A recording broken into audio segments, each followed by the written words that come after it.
It's the morning of January 31st, 1996. 13-year-old Rachel Mellon-Skemp is homesick from school. Around 10:45 that morning, she picks up the phone and calls her grandparents. She's thanking them for Christmas presents. It's an ordinary conversation, until she suddenly goes quiet. Her grandmother asks, "Rachel, is someone there?" A brief pause, and then she says, "Yeah." The call ends, and by the end of the day, Rachel vanishes. Hey everyone, and welcome back to Case Uncovered, where we uncover some of the most compelling and lesser-known true crime cases. I'm your host, Jen Rivera, and this is Missing in the Midwest, where we explore unsolved disappearances from across the Midwest, cases that continue to raise questions, challenge investigators, and leave families waiting for answers. There are thousands of missing persons cases across the country. Some receive national attention, but many do not. And every single one of these cases represents a life that was interrupted and a family that's still searching for answers. Today's case takes us to Bolingbrook, Illinois, where on January 31st, 1996, 13-year-old Rachel Mellon-Skemp disappeared from her family's home. Nearly 30 years later, her disappearance remains one of Illinois' longest-running unsolved missing child cases. This is the disappearance of Rachel Mellon-Skemp.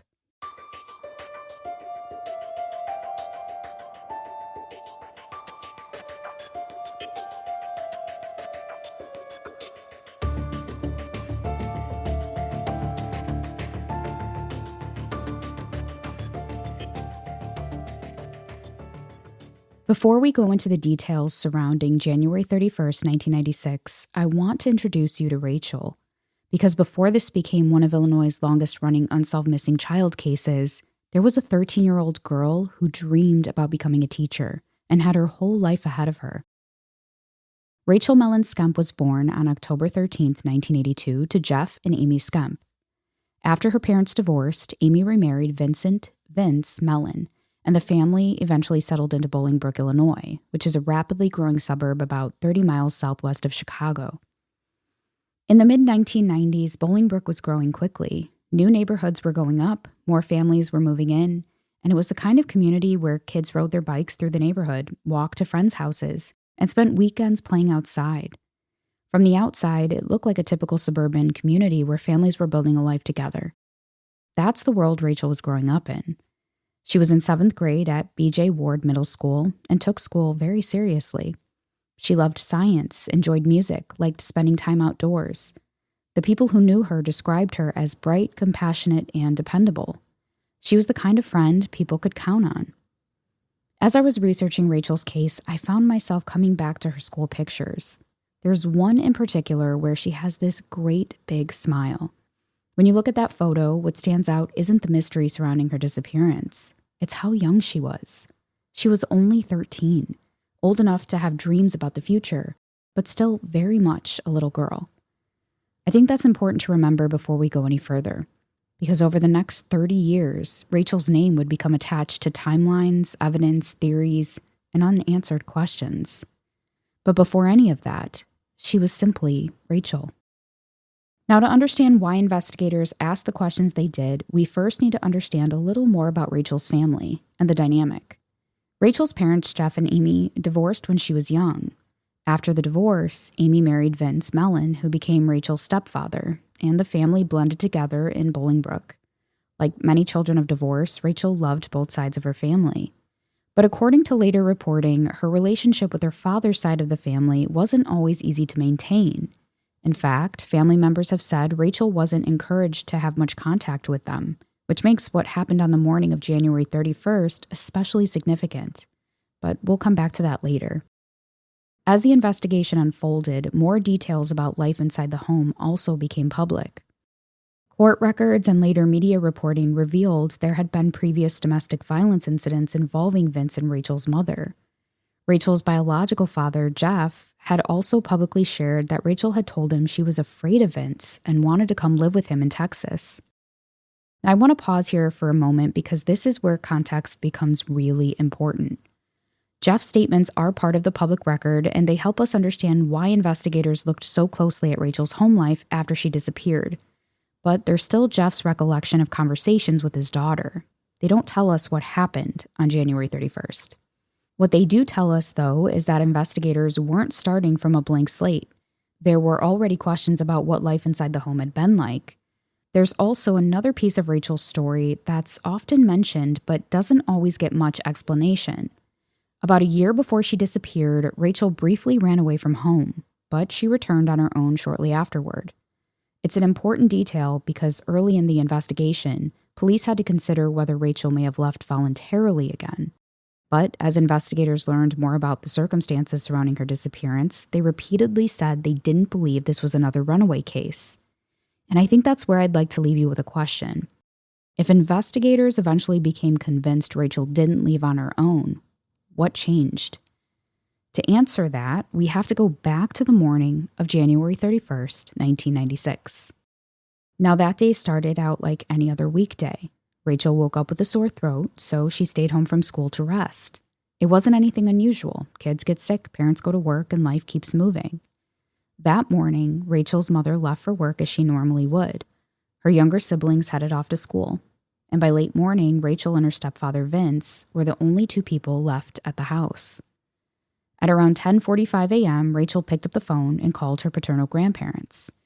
The call lasted about 4 or 5 minutes. She was thanking them for Christmas presents they had given her just a few weeks earlier. At first, nothing about the conversation seemed unusual. Then, according to her grandparents, Rachel's demeanor changed. She became noticeably quieter. Her grandmother had later asked if Vince had come into the room, and Rachel answered yes. A short time later, the conversation ended.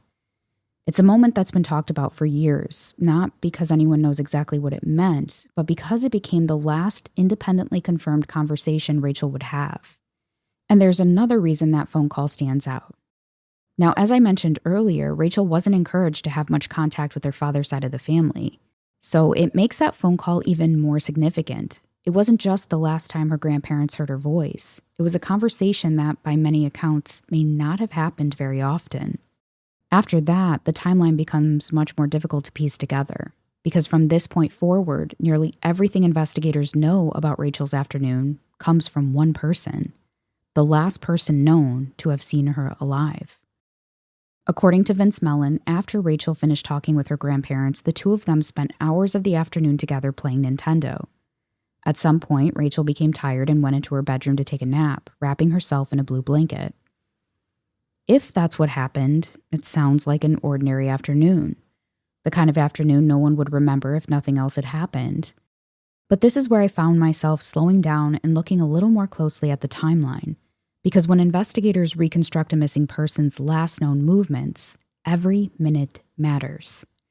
According to Vince, he left the house around 2:30 that afternoon to walk the family's German Shepherd.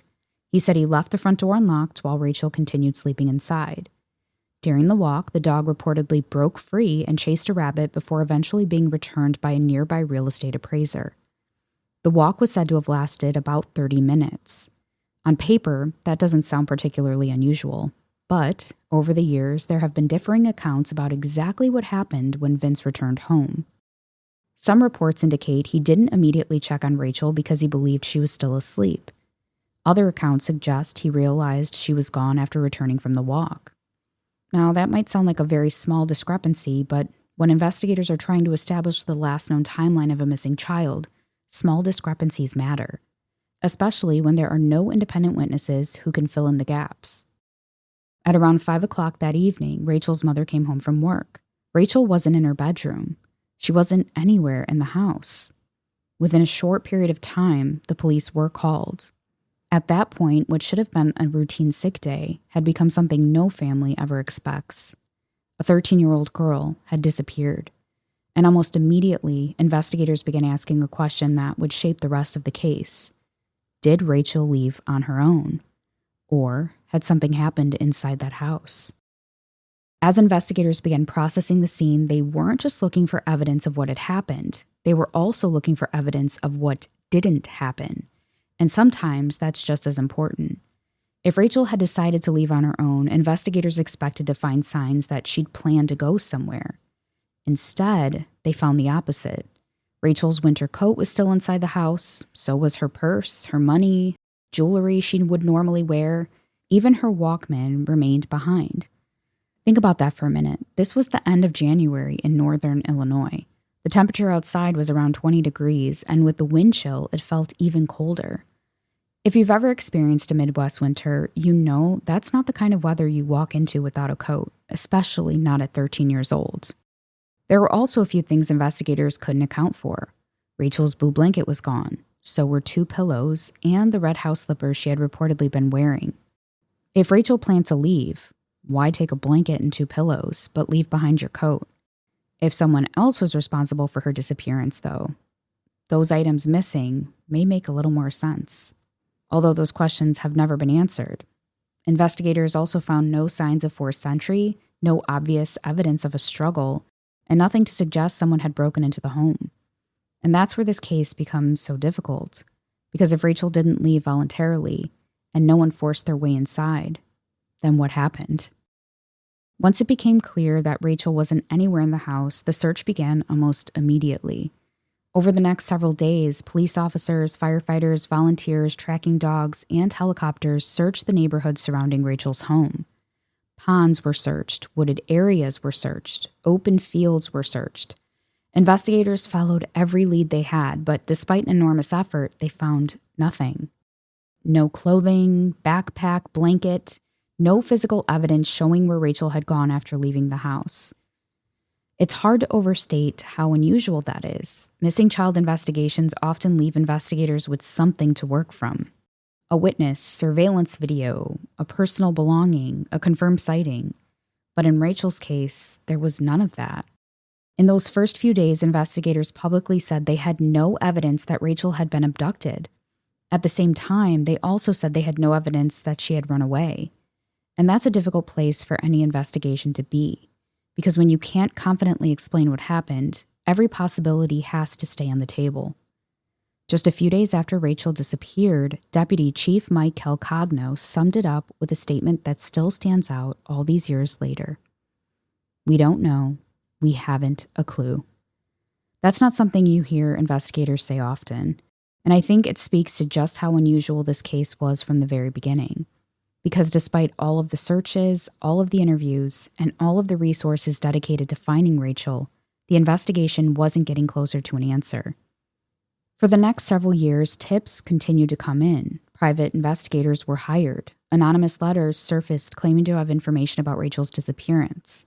Her family continued searching for answers while refusing to let people forget her name. Then, nearly 4 years after Rachel disappeared, the investigation took a dramatic turn. In the year 2000, nearly 4 years after Rachel disappeared, a grand jury was convened. Witnesses were called to testify. Investigators publicly acknowledged something they had never said before. They believed Rachel had likely been the victim of homicide. That's a significant shift, because up until that point, investigators had explored multiple possibilities. They had considered whether Rachel ran away. They looked at the possibility of an abduction. But after years of investigating the case, they no longer believed Rachel had simply walked away from her life. That naturally raises another question. What changed? Unfortunately, investigators have never publicly answered that question in detail. Like many active investigations, they kept much of the evidence close to the vest. But we do know a few things. As part of the grand jury investigation, Vince Mellon was questioned for approximately 9 hours. Investigators also obtained blood, hair, and saliva samples from him as part of the investigation. Search warrants were executed and forensic evidence was collected. Despite all of that, no charges were ever filed. And that's one of the hardest parts of this case. It's entirely possible for investigators to believe they know what happened, but still not have enough evidence to prove it beyond a reasonable doubt in court. Those are 2 very different standards. One is an investigative conclusion, the other is a legal one. As I was going through Rachel's case, there were a handful of details that kept coming up over and over again. The first one goes back to the phone call with Rachel's grandparents. Why did Rachel suddenly become quiet? Was it simply because somebody else walked into the room, or was something else happening with Vince? Investigators have pointed to differing accounts surrounding when Vince realized Rachel was missing after returning from his walk with the family dog. It may seem like a small detail, but establishing an accurate timeline is one of the most important parts of any missing persons investigation. There's also the question of what Rachel left behind. Her coat, her purse, her money, and her jewelry, all still inside the house. Yet, the blanket and 2 pillows were gone. And then there's another piece of this case that's been widely reported over the years. Rachel's diary contained entries alleging inappropriate sexual contact by her stepfather in the months before she disappeared. Those reported diary entries became part of the investigation. However, investigators have, again, never publicly released the diary itself, and no criminal charges related to those allegations have ever been filed. Now, unfortunately, based on those diary entries, we can only assume what may have happened to Rachel, but we don't know all of the details. And most of all, we don't know where Rachel is. Today, Rachel Mellon-Skemp remains classified as an endangered missing person. No one has ever been charged in connection with her disappearance. And despite decades of investigation, Rachel has never been found. Her father, Jeff Skemp, has spent years keeping Rachel's name in the public eye. Although he has said he believes his daughter is no longer alive, he's never stopped searching for answers or hoping that someone, somewhere, will finally come forward. Friends of Rachel's and her family's have done the same, continuing to share her story and reminding people that this isn't just a case from the 1990s. For them, this is still the reality every single day. And maybe that's what stays with me the most about Rachel's story. Nearly 30 years have passed. Neighborhoods have changed. Children who were Rachel's age when she disappeared are now raising families of their own. But for the people who loved her, January 31st, 1996 never really ended. Because until they know what happened, there will always be another question waiting to be answered. If you have any information about the disappearance of Rachel Mellon-Skemp, no matter how small it may seem, please contact the Bolingbrook Police Department at 630-226-8600 or submit a tip to the National Center for Missing and Exploited Children at 1-800-THE-LOST. That's THELOST. Even after all these years, investigators continue to encourage anyone with information to come forward. If you know something, say something. Thank you so much for joining me for today's episode of Case Uncovered's Missing in the Midwest, and for listening to Rachel's story. If you're enjoying Case Uncovered, I'd really appreciate it if you took a minute to leave a 5-star rating and review. It helps more people discover the show and ultimately helps bring more attention to the cases and families we talk about each week. To learn more about my advocacy work through my nonprofit organization, The Reignited Project, visit thereignitedproject.com, where you can learn more about the work we're doing to support families of the missing and those with unsolved cases. And if you'd like to continue the conversation, you can find me on Instagram, Facebook, TikTok, and YouTube at Jen Rivera Investigates. There, I share additional case updates, behind-the-scenes content, and educational resources about ethical true crime and advocacy. And until next time, stay curious, stay vigilant, and stay safe out there.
Fire Eyes Media.